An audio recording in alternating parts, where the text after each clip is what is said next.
If you are following what is happening in Uganda, especially the rising tension between the Balalo cattle pastoralists and the Acholi from northern part of Uganda, you could definitely by now know that this rising tension has finally reached to its peak. It's so sad that the deadline for these Balalo people to leave northern Uganda together with all their cattle finally came so quickly, and I hope this does not escalate into something bigger than this. According to Acholi, many of these pastoralists from western Uganda, they moved into this region over the last couple of years. Some came through the land leases, others were brought in by the powerful individuals, and some just showed up and started using the land. But according to the Balalo people, argue that they did not invade northern Uganda. They came through legal channels, often leasing land from the local Acholi owners or leaders. They even paid for this land, signed agreement. What is happening now, according to the Balalo people, is just because some of these landowners are changing their mind due to political pressure, or it's just hatred because of how they're doing their things. But let me give you a backdrop of this story.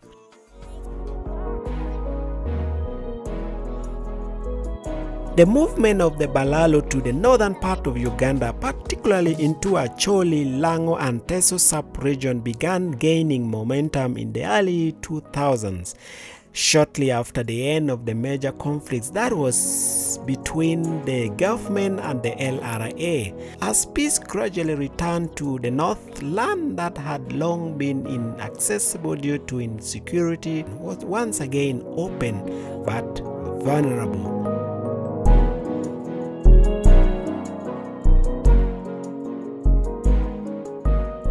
Meanwhile, in western Uganda, the population pressure, land scarcity and overgrazing had made it harder for the Balalo to find adequate pasture. Additionally, some wealthy individuals began acquiring large herds and sought expansive land outside their home areas. The relative abundance of land in the north, much of it customarily owned but not formally titled, made it attractive destination for this group, and that's how they found themselves in northern part of Uganda.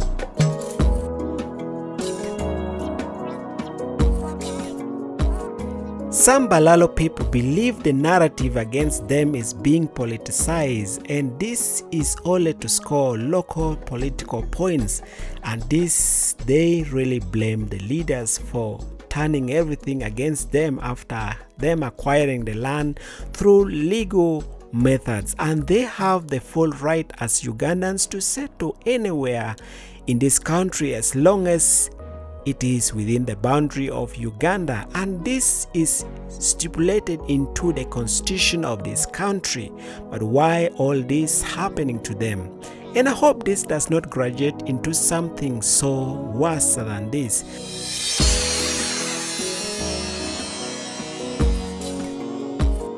So let's put ourselves into both shoes, starting with the Balalo people. The government has now told the Balalo to leave northern Uganda, to evacuate the land they are occupying in places like Acholi. But here is what a lot of people don't realize. Some of these herders actually bought this land. Others entered with signed lease agreement from the local landlords, and some of them, especially the younger generation, were born here. This is the only time and this is the only place they call home. It's the only home they have known for all these years. Now they are asking themselves, where do we go? What happened to our cattle? What happens to the money we invested? Imagine living somewhere for about 10-15 years, building a home, raising a family, grazing animals, and then one day you are told you are illegal. Pack and leave. I spoke to one of the Balalo elders yesterday, and he told me we are not fighting anybody. We did not come here with the intention to fight. We came here with cows, the contract and the hope. If we are being sent away, at least let us be treated like human beings. Let's be treated with dignity. It's a lot of injustice in both sides. Yes, the Acholi people feel they are being displaced again, and that must be addressed, but at the same time, some Balalo families now feel like refugees in their own country because they are claiming the constitution allows them to settle anywhere. If you know Balalo so well, you know they have so many heads of cattle, and this is not just in measure of wealth, but it's a pride of their identity, and whoever tries to mess with their cows becomes an enemy immediately. But for Acholi people, land is also identity, and whoever tries to take the ancestral land will really be playing with fire. So putting these two in one community is just a very miscalculation. Let's flip to the other side, the Acholi people, the indigenous custodians of this land. To understand their frustration, you have to go back a bit. During the LRA war, the Lord Resistance Army, which was by Joseph Kony, most of the Acholi population were misplaced into the camps. For over decades, many families lost access to their land, not because they sold it, but because they were running for their dear lives. And when they returned, only to find in their absence someone else had moved in. Fences up, cattle were grazing, homes had been built. For many Acholi, this wasn't just shocking, but it was really devastating. They feel they are being dispossessed all over again, this time not by the warlords, but by economic encroachment, backed by money and connections, and sometimes even corrupt officials. They are asking, where are these people coming from? Who gave them access to their land?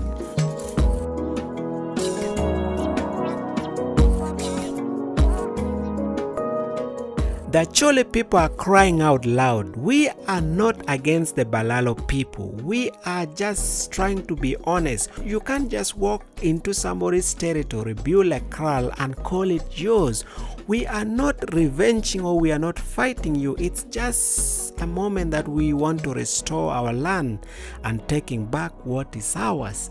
This is the only thing we need. We don't hate Balalo and we have nothing against them. They are always welcome here if they have legal procedure to acquire the land, especially the commercial plot that allows anybody to settle in. But you cannot come and fence 3 miles of land within our territory and you start calling it yours.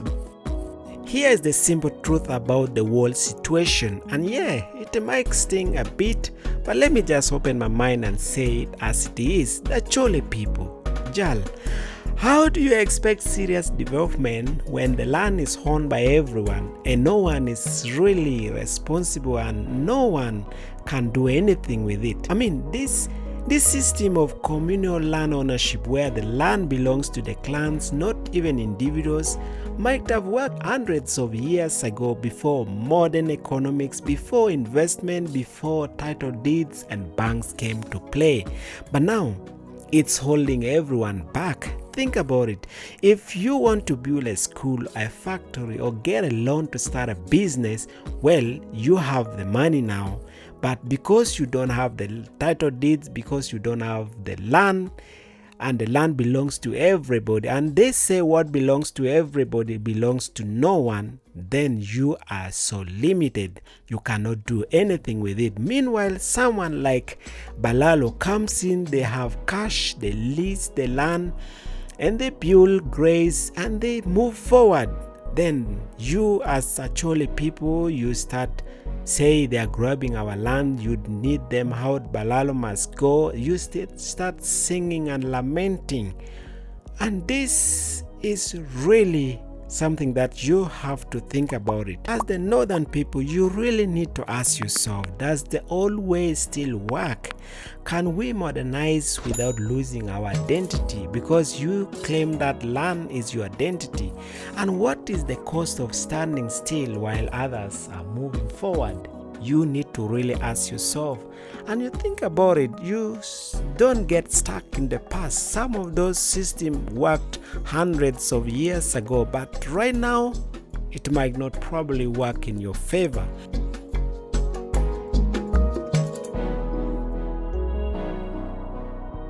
And let's be real about the Balalo too. You are moving around with hundreds of cows, sometimes thousands of cattle, crossing from one region to another, settling anywhere there is a green grass. But let me ask you something.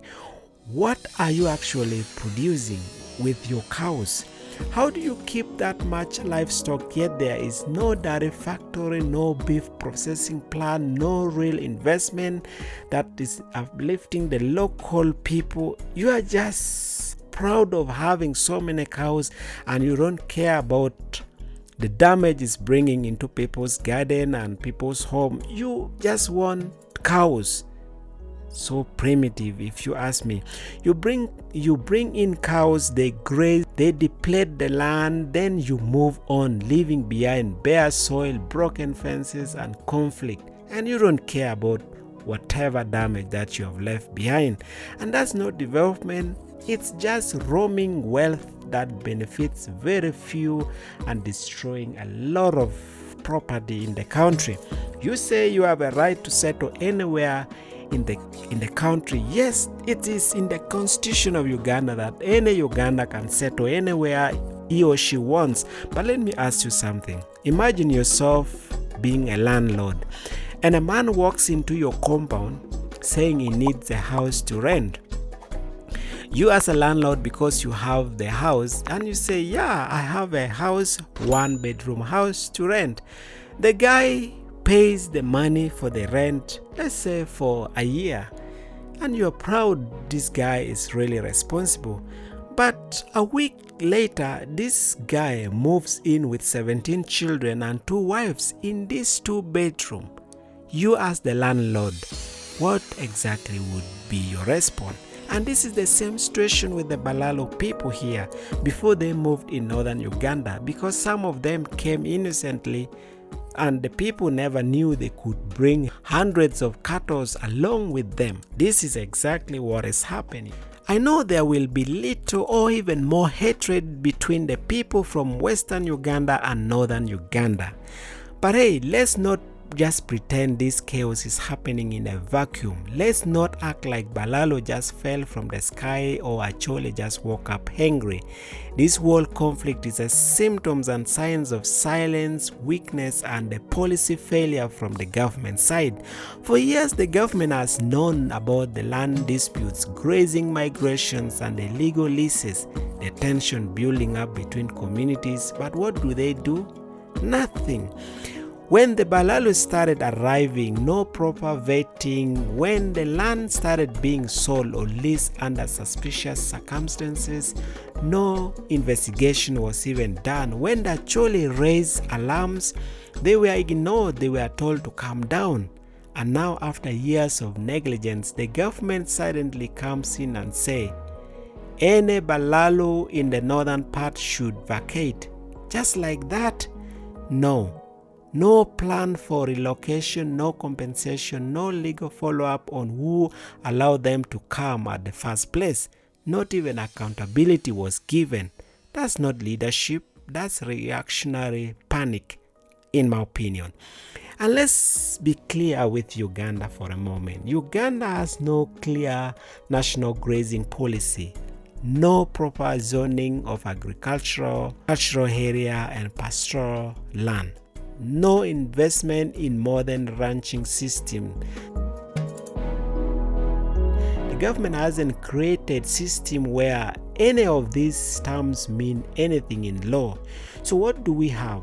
Clan fighting herders, districts issuing conflict statements, MPs politicizing issue, and the government that only shows up when it's almost too late. It's time for the government to stop being a referee with no whistle. We need real policy, not press conference. We need planning, not panic, and we need leadership that understands. I know Balalo people. I've lived with these people for some time. The Balalo people are not evil people. They are proud pastoralists. To them, cattle is life, wealth, and heritage. But to my people, the Acholi people, and even the Langi or the Teso, land and crops are life. then cattle roam freely and eat those crops, trust me, you have a problem with them.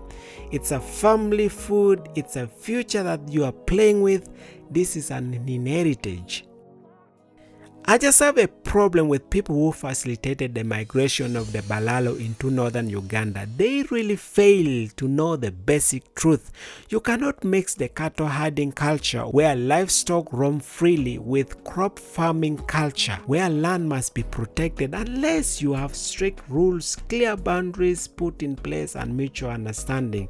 But should you fail to address that, then you're always sowing seed of hatred, or you are just giving them recipe for conflict.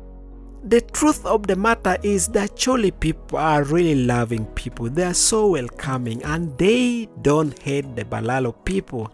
And the Balalo, to be honest, these guys are just nice. They don't have any problem with the Acholi.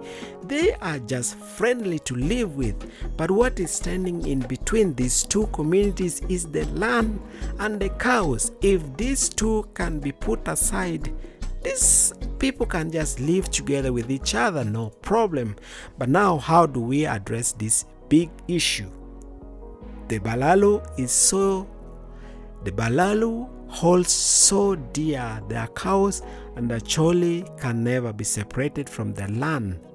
We need a solution here, and you can be part of this if you give us your thought.